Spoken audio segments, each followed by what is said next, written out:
Okay, shalom, shalom. Kini ang topic ron. Kung unsa gyud tinubda nato sa aning problema nato karon nga end times nato, nganong inyanin ni sila mga ati ilahang mga kinaiya, mga behavior aning mga kaning psychopath, kining mga Zionist, kining mga elites, mga globalista who wants to build on their own kingdom. So now, as gisgutan ako nga it is the prophecy between Esau, this is the fight between Esau and Jacob. So Jacob was the last in the womb of Rebekah nga naggunit, holding the heel of his brother. He's holding the heel of his brother. So now Esau represent the earthly and Jacob represent the heavenly. Kana siya mo ay nagbattle ron. So karon ang atong sitwasyon mo ni kini. Ang sitwasyon nato ron, it is about the heavenly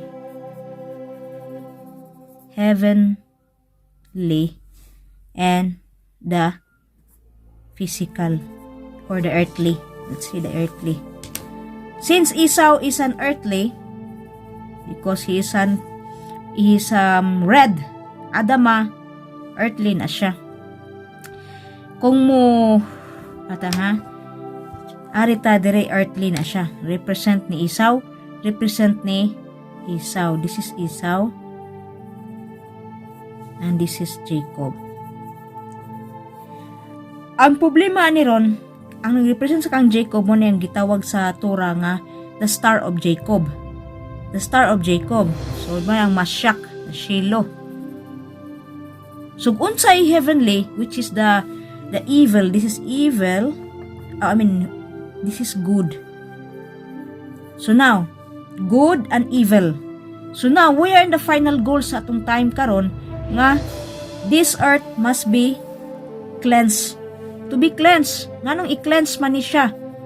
Why to be cleansed ni earth? Because this is very dark. This is death ni siya nga place where ang tinubdan sa tanan it was Adam and Hava. Maone rason nga kini silang couple diri githrown out sa Elohim. So now, balik ta aning Adam ug ni Hava kung how they are been thrown out then. Hibaw man mo ingon ang Elohim nga kung mukaon sila atong tree, let's say this is the tree of the good and evil. And this in the other tree, which is the other tree, that is a tree of life. That is a tree of life. So now, that is a tree of life. So now, Adam, what man sila, they don't listen to Elohim because Elohim said, you will surely die. You will surely die when you eat this tree of good and evil. And they were in this place, the Garden of Eden. Garden of Eden. You see? They are in the Garden of Eden. What was the kita, kini mga elites karon, mga globalist, mga Illuminati, they believe ang teaching manggod sa Torah is esoteric teaching sa Torah is we are not the human being, that we are a spiritual being ta. So aning lugar sa Garden of Eden, okay, the Garden of Eden, so we will gonna change with that Garden of Eden. Ini, this is a human being, the spirit person, kini siya kana siya power na siya that is a spiritual being. Ang usa ka tao spiritual being na siya. Infinite mo na gitawag og infinite kana siya, infinite na siya. kana mo na gituan nila nga infinite ang spirit being. So kini siya, when they were thrown out in the Garden of Eden, this one is the physical body. This is the physical body. Physical body. Okay? Sa Garden of Eden pa sila, Garden of Eden sila, what's happened? They were spiritual with a physical body or mortal body. Kini, immortal ni sila. Spiritual, immortal body ni. Immortal body. You see? Immortal body.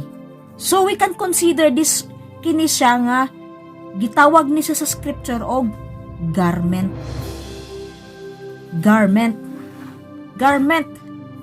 Robe nimo, robe. Gitawag na robe sa scripture. So now, gitawag na siya og robe. Kini siya mo ni ang spiritual being o ang infinite nga spirit nga gikuan gitagag og kanang breath sa Elohim. Kini siya. Kini siya nga nakakonect sa source sa Elohim. Because it is written, we live in it. Shaul said, we live in Him, we breathe in Him. I will share that the verse ana. We live in Him. Where in the living in the light of Elohim. This is. So now, because nakasala man sila, Elohim has sent them. They have the cloth ani nga physical body, mortal body. Nakasala man sila. So mo ni nahitabo nga kini nga cloth ilang nasulot they were thrown to this is the earth. You see, kining immortal body mo ni ang nasa Garden of Eden. Mo ni siya immortal. So if you remember, Yeshua was resurrect. Wala na ni na attach iyang body pagka resurrect niya. Wala dili na siya ano siya tawag ani, naapektuhan sa unsay material because he is a immortal body na kuyaw iyahang kanang kuan iyahang nga mulusot-lusot na lang siya ba di siya ma-affect, dili na ma-affect iyang body sa mga material. So mao ni siya ang sa Garden of Eden nga kuan. Mao ni atong mubalik ta ning area ha. Kana ang unsay buhaton unsaong pagbalik kana, we will go back. Si Shua nag-speak about og garment ani niya. Garment of righteousness. The robe of righteousness and the garment. You are not even in the invitation. Katong pag-ingon niya nga invitation, unsa man to? Ang giingon niya nga sa garment niya, we are not wearing your garment. What he's talking about the garment? Because this garment, we will go back again to Genesis concerning the garment nga katong kuan. We have to till the ground. To till the ground so that what is with to toil? We have to toil the ground of the Torah. The Torah represent that is the seed of Mashiach nga mo change atong soul. Because kini siya infinite ni siya. Mo ni nga pag maang tao kini in physical body or mortal body, kini siya mo ni siya iyahang garment dinhi. Mo ni siya ilisan. Kini mo ni siya ilisan, dili ni siya kuan kanang immortal. Mortal ra ni siya, mamatay ni siya. So kini mao ni siya giingon ni Shaul nga ang flesh dapat guni siya subdue sa atong ruwa. Kay kini atong spark sa Elohim nga light na sa Elohim nga ka-connect sa atong source, atong conscience niya, and they called it neshama. Kini siya neshama maunay mo bitong gitawag na good and evil. Why? When they eat the knowledge of good and evil, when they eat the knowledge of good and evil, mo to'y ingon nila. The tree of the good and evil. Good and evil. Why? Mo na ni ang good ani nagrepresent na siya and the tree of life. Mo na tree of life. Mao ni gusto mo ni siya healing of the nations. Healing of the nations. Healing of the land is the tree of life. Why is the tree of life? The Torah is the tree of life. The Torah. This is why the Torah it must be meditate day and night. And night. Kay mauna siya atong giingon dito sa Garden of Eden katong iyang cloth na immortal maotoy mo restore sa katong spiritual being, the infinite one nga mo na gituan sa mga elites nga sila kini mga Edomites who are opposite of the Torah nga gatuo sila nga kini nga physical body maano ra na siyang physical body pwede ra siya kana mo overcome kuno kag death ba kay kana infinite man kuno na so mo na ilang paingnan gusto na robot na ang tao robot na so mo na deception gihapon ng himuon og robot ang tao kay mga matay man gyud namang tao sila may gusto mo puyo na gusto man sila infinite sila nga magpadayon sa silang kinabuhi was la kay bawo nga gatuo sila sa ilahang Ginoo mo ay naghatag ng eternal life dili na eternal life limited ra ang tao dapat mo submit sila sa Elohim nga true creator and not the creator who wants to go above Elohim. So now this is the tree of life. If you read in Genesis ningon ng Elohim nga in order to go back to the tree of the Garden of Eden they have to toil the ground so may toil nila. Why? They have to toil the Torah. The Torah must be toil so that we will have the garment of immortality.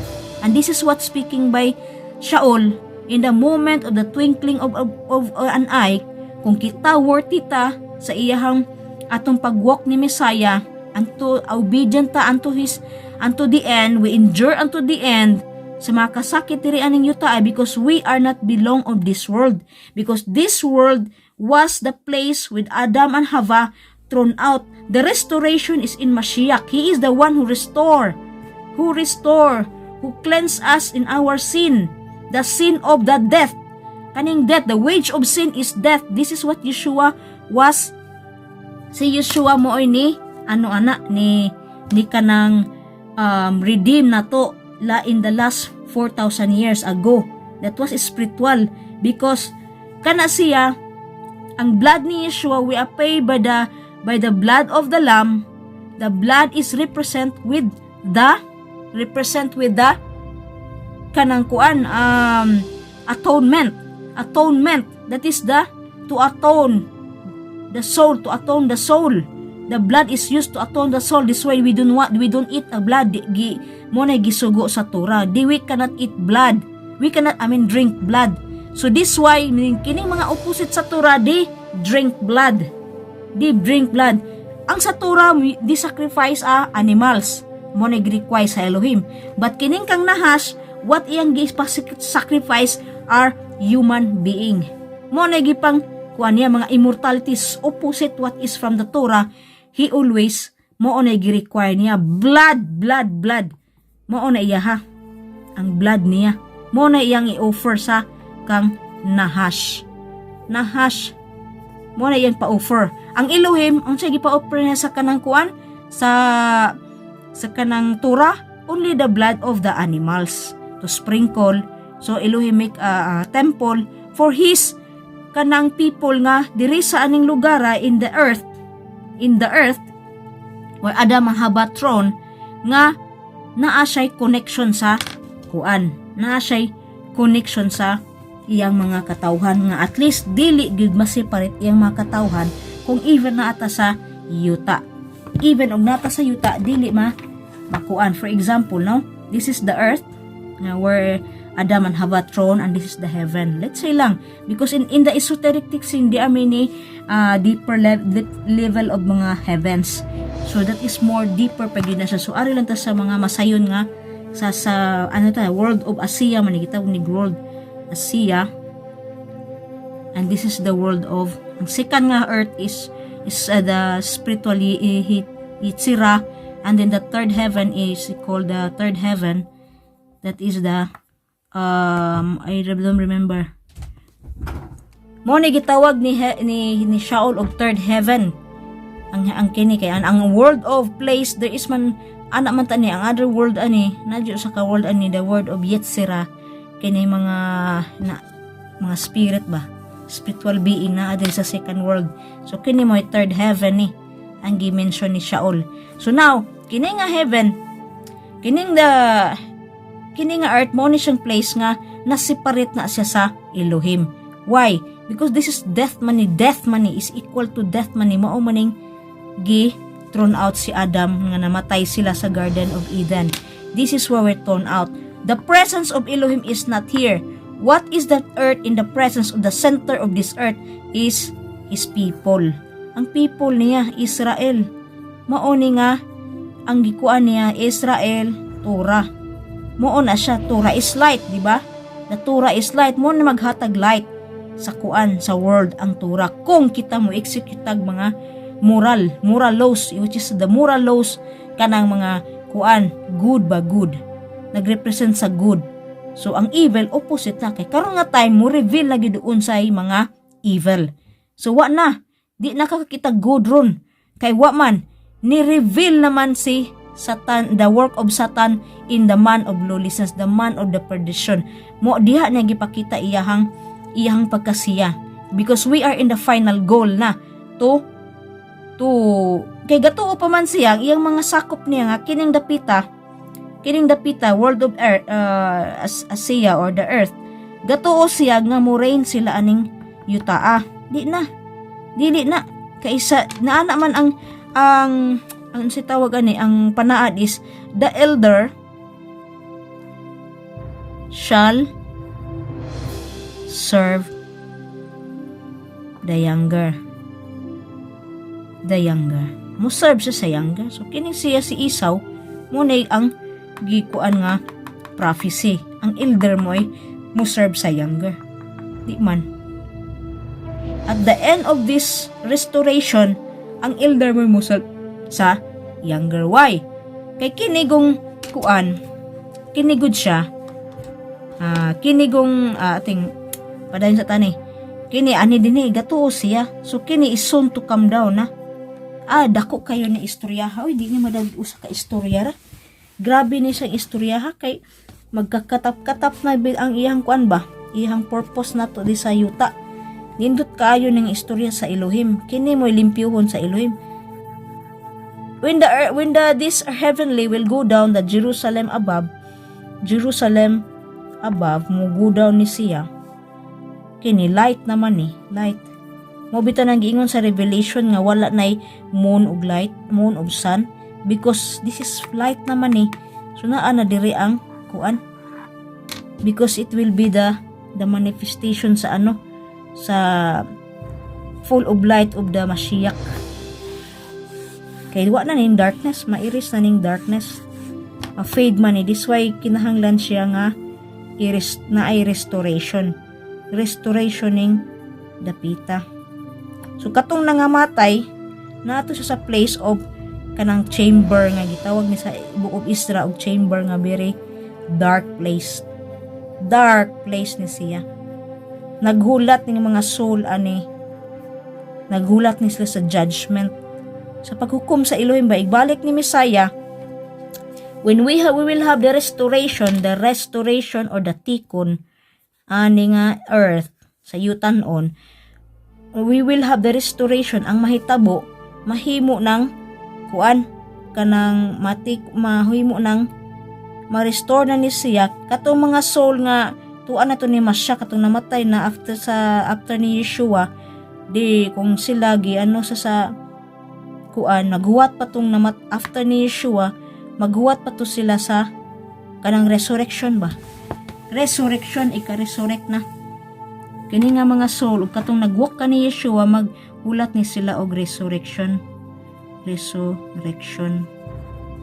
So maghuwat na sila resurrection para sa coming kingdom nga 1,000 years. 1,000 years or 7,000 years, which is the Shabbat of the earth. So why Shabbat? The release na kaani, ma-release na, restoration, 50 jubilee, 50 jubilee na taani, jubilee, and the 7 Shemitah. 7 Shemitah. Shemitah. So, diba, kung sa kanindot ang iyang plan. So mao lang sa anak kay murag medyo taas na 20 minutes na pud ko ani magtagbaw na po kog kuan ni kanang edit. It's not easy, it's not enough to speak ang atong dagan ron, but it's very beautiful a story sa Elohim. Shalom, shalom.